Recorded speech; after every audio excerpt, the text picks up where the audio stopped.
오늘 우리 치원 찬양대가 부른 찬양의 제목이 뭐지요? 뭐 다 아시는 찬양이죠. 저 높은 곳을 향하여 찬양입니다. 굉장히 은혜로운 그런 찬양이죠. 또 이 찬양을 부를 때는 또 이제 그 길선주 목사님이 영화 가운데 이렇게 가끔 이렇게 나오거든요. 그래서 이 찬양을 부를 때 또 그 영화 순교회를 가셨던 길선주 목사님이 또 생각이 주기철 목사님인가요? 생각이 또 이렇게 납니다. 근데 이 찬양 저 높은 곳을 향하여서는 우리가 예배 때는 주로 많이 사용을 하지 않습니다. 우리 찬송가가 굉장히 600곡이 넘게 있는데 이 찬양은 그때만 부르는 찬양이곤 합니다. 예를 들어서 오늘 저 높은 곳을 향하여 이 찬양은 어디서 많이 부르죠? 언제? 맞아요. 장례식장에서. 제가 우리 교회에서 아마 장례 예배를 진행할 때 가장 많이 부른 찬양이 저 높은 곳을 향하여. 이 찬양을 부를 때마다 이제 유가족들도 눈물을 쫙 흘리면서 이렇게 또 많이 이렇게 찬양을 합니다. 근데 이게 보통 때 부르려면 잘 불려지지 않고요. 제가 이제 아주 장례 때 좋아하는 찬양이 있습니다. 열린 천국문 내가 들어가. 나중에 한번 오후 예배 때나 수요 예배 때 한번 해볼 건데요.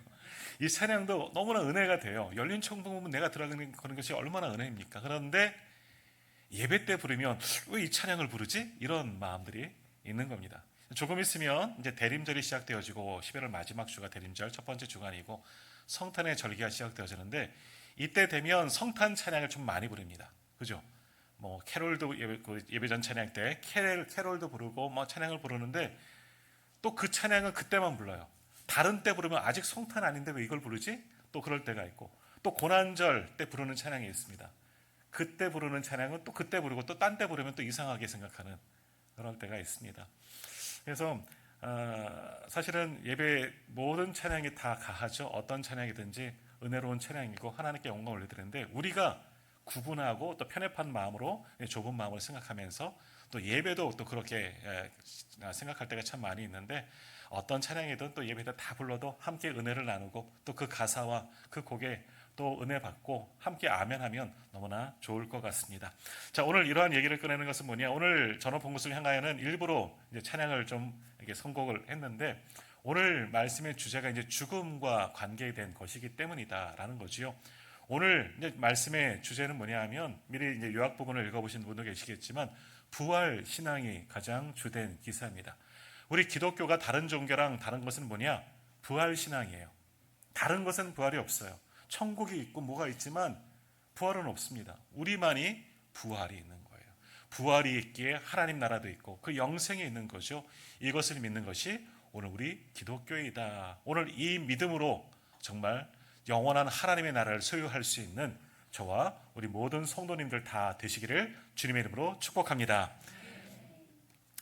104세 할아버지가 있습니다. 104세 그리고 99세 할머니가 있는데요. 이 두 부부는 아주 이 나이까지 금슬 좋게 이제 살았다는 거예요. 금슬 좋게 한 번도 싸운 적이 없고 서로를 너무나 아끼고 사랑하며 배려하면서 그 100세가 넘도록 한 70년 이상 사셨겠죠. 7, 80년 넘게 사셨을 터인데 그렇게 행복하게 살아갔습니다. 자, 이렇게 보통 우리가 뭐 지금 장수하고 계신 분도 계시겠지만 100세쯤 이제 되시면 어떻습니까? 이제 하나님 나라 갈 때가 얼마 남지 않았다. 뭐 그렇게 많이들 이제 생각을 합니다. 자, 어느 날 할아버지와 할머니가 이제 이런 이야기를 나눕니다. 할머니가 영감하고 이제 불러요. 왜? 무슨 일 있어? 그랬더니 할머니가 이야기하죠. 하나님께서 우리를 잊어버리셨나 봐요. 하나님의 명부에서 우리 이름이 빠진 것 같아요. 그러니까 우리가 이렇게 오래 살지요. 할아버지가 쉿! 조용해! 하나님께서 들으시면 어떡하려고? 그러셨다는 거예요. 자, 이 할아버지 우리가 보기에는 참 장수하셨다. 이제는 천국 가도 괜찮으시겠다. 하지만 다 그렇지 않다는 겁니다. 누구든지 다 오래 살고 싶고 그래서 죄송합니다만 어르신들 거짓말이 뭐야? 아이고 죽고 싶다. 하나님 따라가고 싶다. 이게 최고의 거짓말이라는 거예요. 그래요. 우리가 아무리 쉬쉿거려도 하나님 모른다고 해도 때가 되면 다 죽습니다. 저도 죽고 우리 성도님들도 언젠가는 다 죽게 될 겁니다. 하나님이 부르시면 가는 거예요. 그 난을 피할 수가 없습니다. 누구도 이 땅에서 영원히 육신으로 영원히 살 수는 없습니다. 그래서 시편 90편에서 하나님의 사람 모세는 이와 같이 고백을 했습니다. 주께서 사람을 티끌로 돌아가게 하시고 말씀하시기를 너의 인생들은 돌아가라 하셨사오니 주의 목전에는 천년이 지나간 어제 같으며 밤의 한순간 같을 뿐이니이다. 주께서 그들을 홍수처럼 쓸어 가시나이다. 그들은 잠깐 자는 것 같으며 아침에 돋는 풀 같으니이다. 풀은 아침에 꽃이 피어 자라나다가 저녁에는 시들어 마르나이다. 무슨 이야기냐? 인생이 덧없다는 겁니다. 우리 인생이 간간하면 70이요, 또 많으면 80이다. 모세가 그렇게 이야기를 했지만 모세도 120세를 살았어요. 하지만 뭐라고 고백하느냐? 한순간 같다는 거죠. 잠깐 잤다 일어났는데 야, 내가 벌써 이 나이가 되었구나. 인생이 참 덧없다. 아침에 꽃이 피는 것처럼 보였지만 저녁에 시드는 것처럼 내 인생도 그러한 인생을 살았다. 뭐예요? 하나님의 사람인 모세도 하나님과 늘 동행하고 마지막 죽는 그 순간도 모세가 뭐 병사하거나 그러지 않았어요. 눈도 흐리지 않고 기력도 쇠하지 않았다고 성경은 분명히 그렇게 말씀합니다. 모세가 더 이상 필요 없고 하나님의 또한 언약이 있기 때문에 그를 데려가셨어요. 죽게 되었다는 거죠. 그러나 모세도 못 썼습니까? 이 땅을 사는 동안 내 인생 잠깐이었다. 인생 덧없다라는 그런 이야기를 했다는 겁니다. 자, 올해도 벌써 11월입니다. 저도 이제 50대 초반이지만 그렇잖아요. 왜 이렇게 올해가 빨리 간지 모르겠어요. 벌써 송구영심에 드리고 1월달 뭐 특세하고 막 그랬던 제가 엊그제 같은데 벌써 여기까지 올 한 해도 벌써 다 가고 이제 26년 새해가 곧 다가오게 됩니다. 또 어느덧 우리 아이들은 벌써 커가고 좀 있으면 시가겠어요. 그리고 제도 머리 보니까 거울 볼 때마다 깜짝깜짝 놀라요. 앞에 보이는 사람은 내가 아니야. 머리숱도 빠지고 머리는 점점 휘어져 가고 있는 그 모습들을 보면서 야, 어떻게 이렇게 인생이 훅 지나갔을까라는 그런 생각들을 해봅니다. 저만 그러겠습니까? 오늘 앉아 계신 성도님들도 같은 생각일 겁니다. 그리 오래 사신 분도 마찬가지요. 야, 살아보니까 인생 잠깐이더라. 이러한 이야기 참 많이 합니다. 자, 그러나 우리는 이 땅에서 영원히 살 수 없고 언젠가는 죽게 됩니다. 근데 죽음으로 끝난 것 같지요. 그래서 다 슬퍼합니다. 그래서 마지막 우리는 그 장례 예배 치르면서 발인 예배 뭐 이렇게 표현하는데 또는 천국 환송 예배라고 표현하지만 세상 사람들은 영결식이라고 표현합니다. 영결이 무슨 뜻입니까? 영원한 작별이에요. 다시 못 만나요.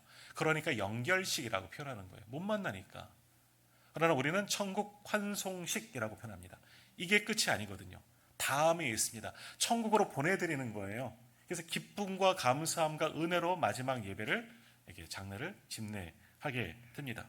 그렇습니다. 이 땅에 사는 동안 분명히 마지막이 있습니다. 끝이 있습니다. 육신으로는 죽을 때가 다 있다는 거죠. 가진 자도 그렇지 않은 자도 너나 할 것 없이 다 죽습니다. 언제 죽을지는 아무도 모르고 하나님의 부르시는 그날 우리는 하나님의 나라 갈 준비를 하고 살아야 하는 거죠. 그러므로 이 땅은 준비하는 삶입니다. 다음 세상을 준비하고 언제든 여행객처럼 나그네처럼 살아가는 거예요. 잠깐 살아가는 거죠. 하나님이 부르실 때 응답하며 갈 수밖에 없는 겁니다. 그런데 죽어도 어떻게 죽어야 한다? 잘 죽어야 합니다. 그래서 well dying이라고 표현하죠. 제가 이제 전공이 그거예요. 대학원에서 공부한 게 이제 잘 죽자라는 겁니다. 잘 죽음.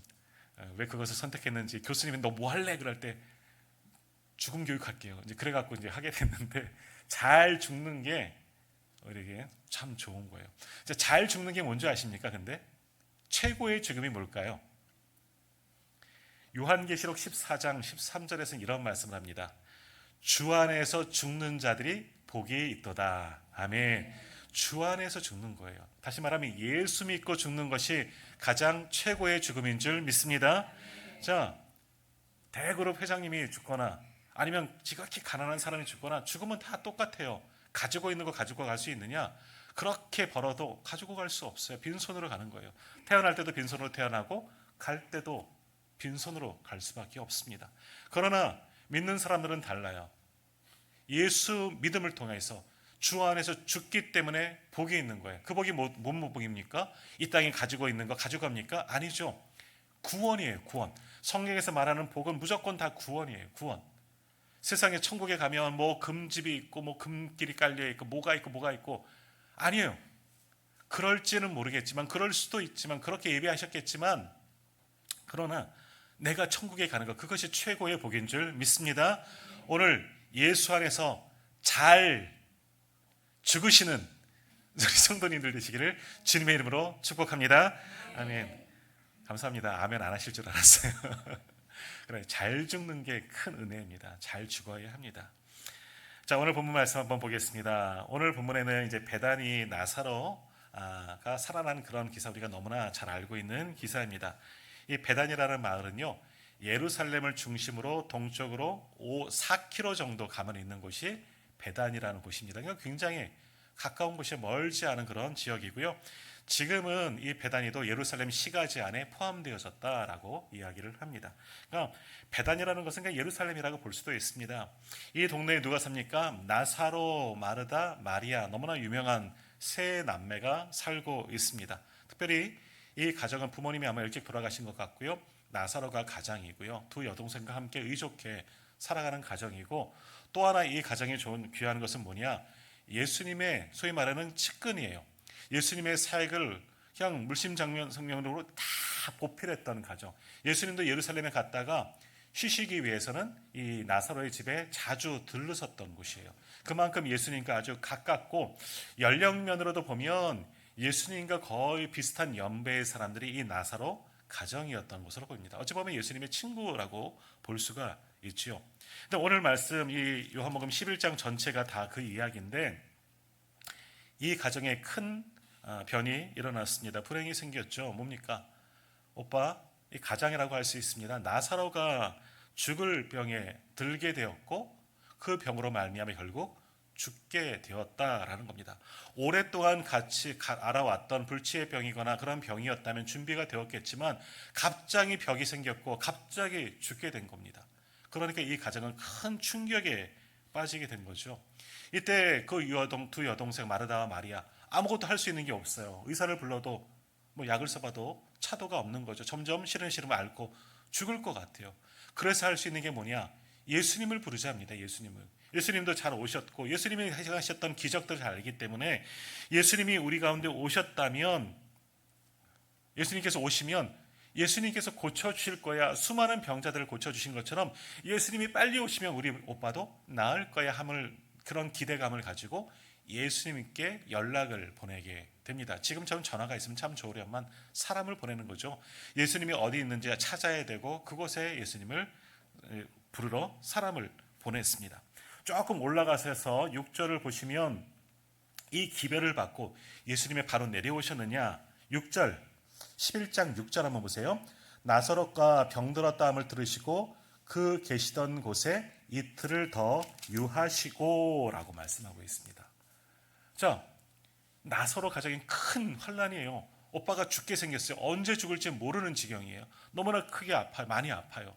그래서 예수님 빨리 좀 와주세요. 우리 오빠 좀 만져주세요. 치료해 주세요. 이런 갈급한 심령으로 사람을 보낸 겁니다. 근데 예수님은 오지 않으시는 거예요. 이틀이나 지나서 나사로의 가정에 방문했다는 거예요. 멀지 않은 곳에 계셨어요. 아무리 바빠도 분주한 일이 있으셔도 그날 밤 늦게라도 가시면 될 터인데, 이틀 밤을 더 주무시고 나사로가 있는 곳으로 가게 되었고, 주님이 도착하셨을 때는 어떻게 되었느냐. 21절 한번 보세요. 마르다가 예수께 여짜오되 주께서 여기 계셨더라면 내 오라버니가 죽지 아니하였겠나이다. 뭐예요? 이미 죽었어요. 장사한 지 며칠 지났다는 거죠. 아마 예수님을 부르러 간 그 사이에 나사로는 바로 죽게 되었고, 예수님께서 머뭇머뭇 거리는 사이에 나사로는 숨이 넘어가고 장례까지 이미 치른 상황이 되었다.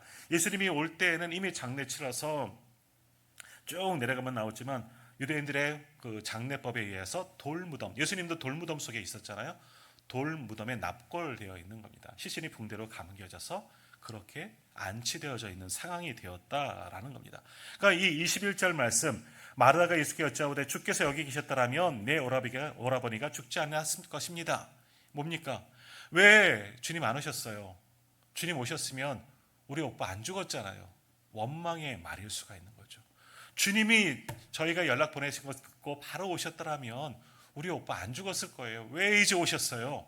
아마 울면서 그렇게 하소연을 했을지도 모릅니다. 자, 그러면 왜 예수님은 안 오셨을까?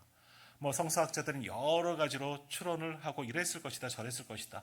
물론 여기에서 주는 교훈이 뭐냐? 부활신앙, 이것을 보여주기 위해서 이 사건이 있은 것이다, 이렇게 해석을 하지만 참 근데 사실은 이 본문 전체를 한번 읽어보시면 예수님이 오실 수 있는 상황이 결코 아니었다, 쉽게 못 올 만한 상황이었다는 겁니다. 우리가 수요일 날 요한복음 10장 이제 말씀을 보고 있지만 예수님의 지금 상황이 좋지 않아요. 왜 좋지 않느냐?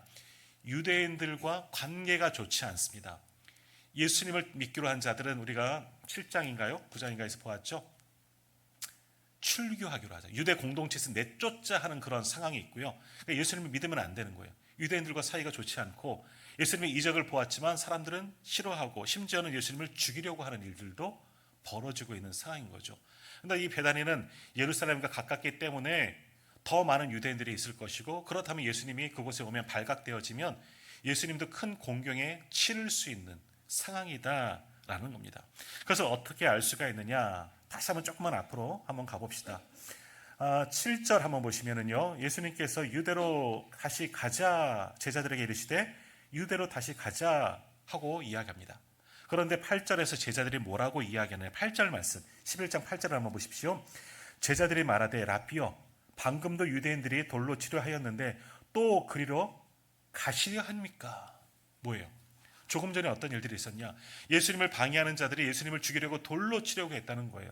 그 자리를 피해서 여기까지 왔는데 또 다시 유대인들 마을로 들어가면 예수님 죽을 수 있어요. 살해당할 수 있어요. 가시면 안 됩니다. 제자들이 뜯어 말린 상황이라는 거예요. 진짜 이 말씀만 가지고 이 말씀, 오늘 본문의 말씀 유추해 보면 이틀 동안 왜 오지 않으셨을까? 여러 가지 이유들이 있어요. 뭐 주석가들이 이야기하는 이런 장면, 이런 상황들이 있을 수 있겠지만 그냥 오늘 본문의 말씀만 유추해 봅시다. 어떤 일들이 있었느냐? 예수님이 죽을 만한 큰 위기가 있었죠. 유대인들과 논쟁을 하다가 목숨이 위급해진 거예요. 피신한 거예요. 그런데 나사로의 가정에서 다시 좀 와주세요. 유대인들 마을이에요. 예루살렘부터 멀지 않은 곳이에요. 조금 전에 예수님을 죽이려고 했던 자들도 그곳에 있을 수 있어요. 그런데 나사로가 청하니, 그 가정에서 청하니 갈 수밖에 없지만 제자들이 말린 거죠. 주님 가면 안 됩니다. 옷자락 늘어 붙잡고 주여 가면 죽으십니다. 가지 마세요. 나사로 아픈 것 안타깝죠. 그들이 우리를 잘 보필해 준 것 너무나 감사하죠. 그런데 주님 가면 죽어요. 주님 가시면 안 됩니다.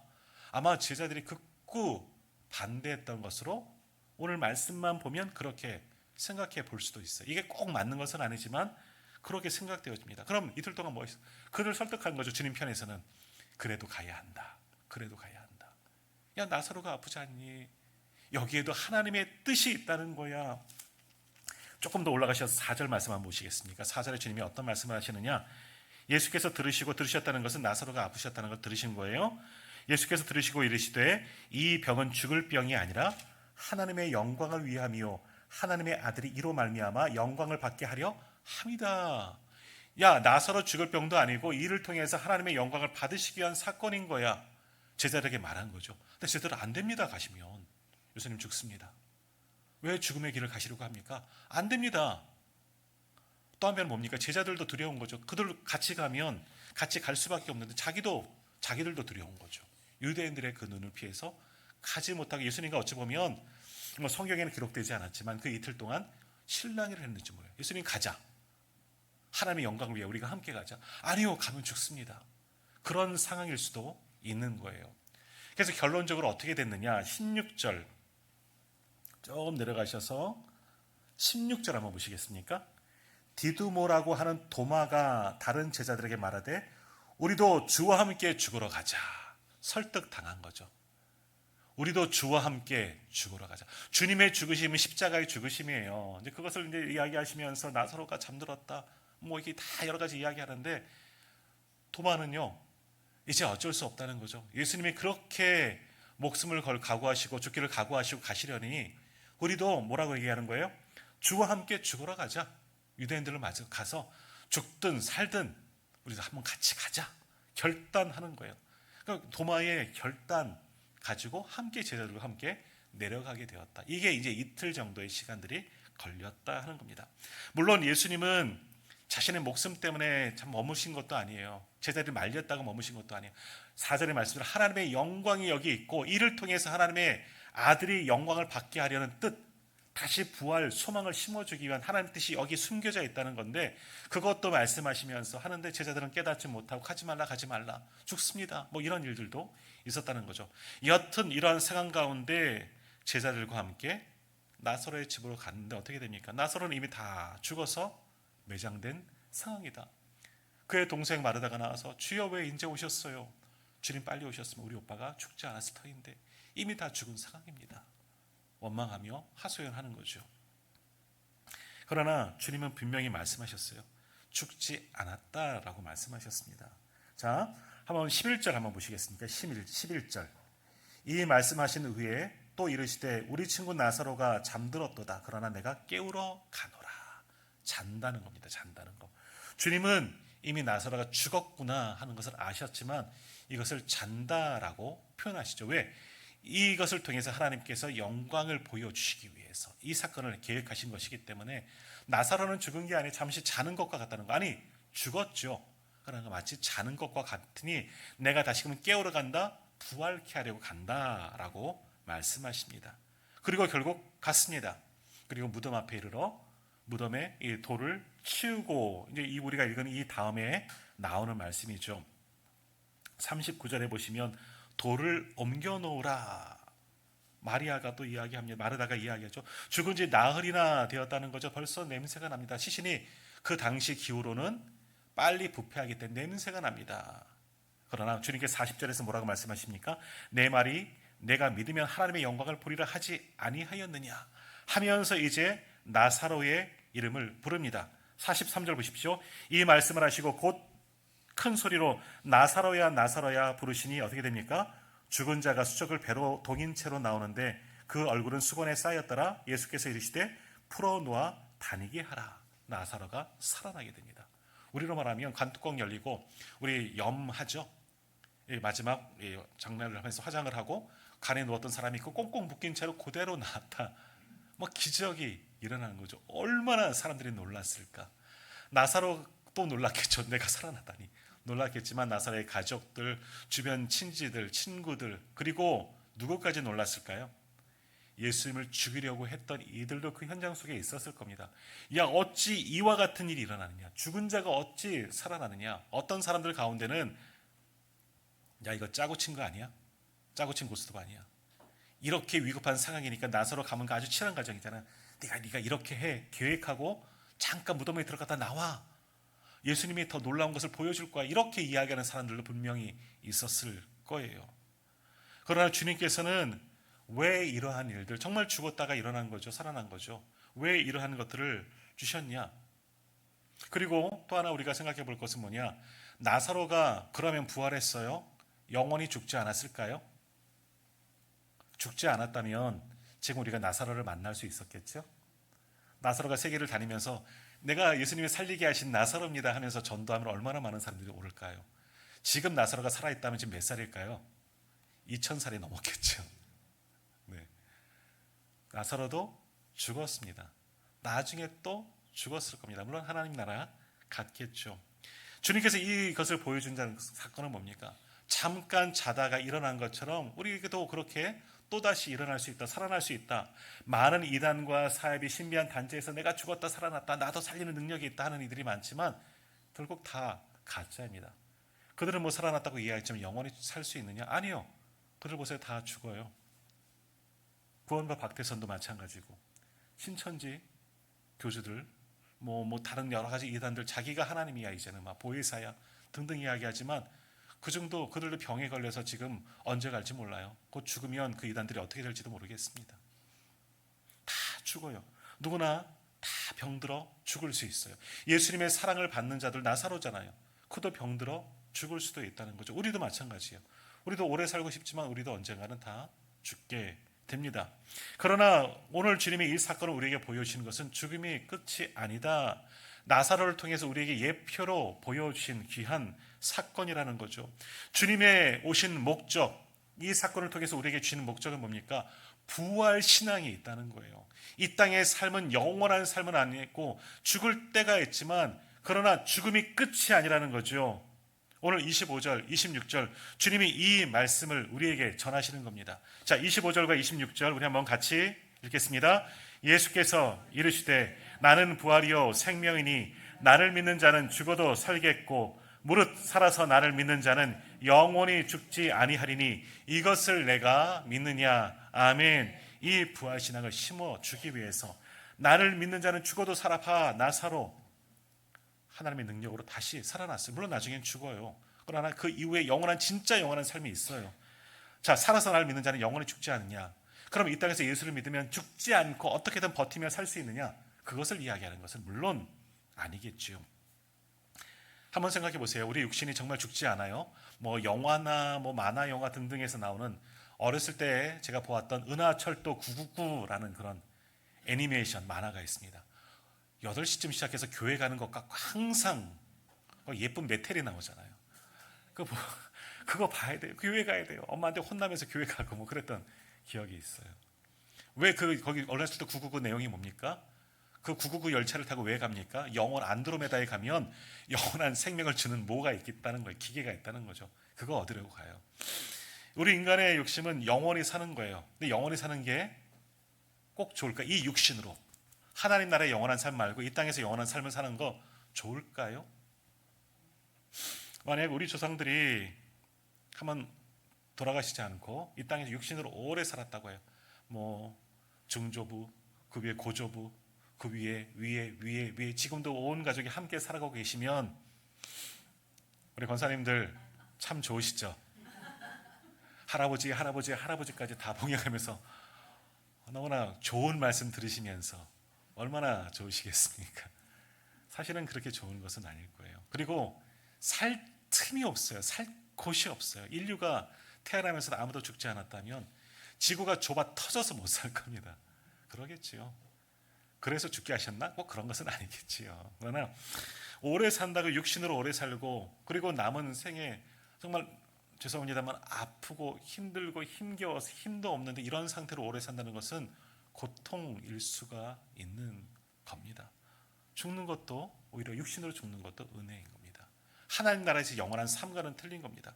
그러나 이 사건을 통해서 우리에게 주시는 것은 주님의 이 말씀은 뭐냐?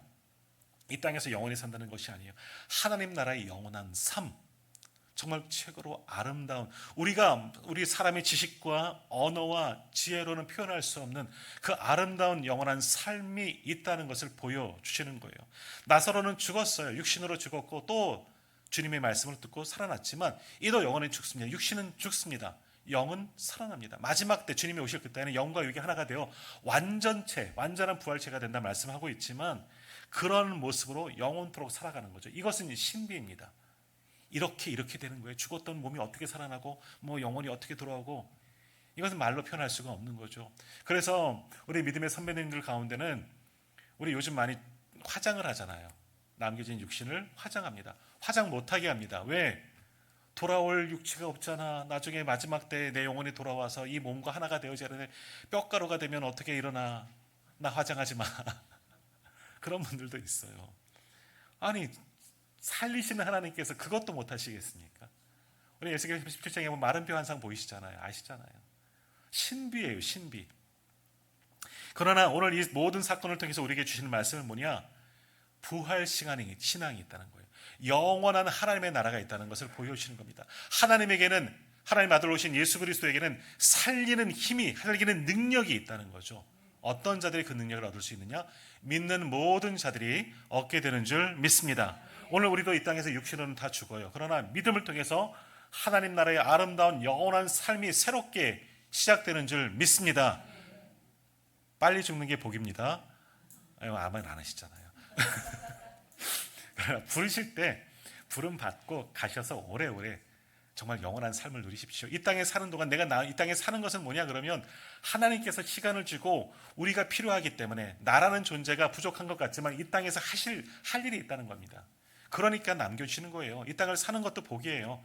하나님께서 부르실 그날까지 우리는 이 땅을 사는 동안 최선을 다하여서 주와 복음을 위해 살아가다가 언제 부르실지는 모르시겠지만 그때 부름받아 이제 그곳에서 영원한 기쁨을 누리며 살아가면 되는 거예요. 그게 믿음인 거죠. 자, 믿지 않는 자는 어떻게 되느냐? 그럼 끝나느냐? 아니죠. 우리 거지 나사로, 똑같은 나사로죠. 거지 나사로 비유도 나오잖아요.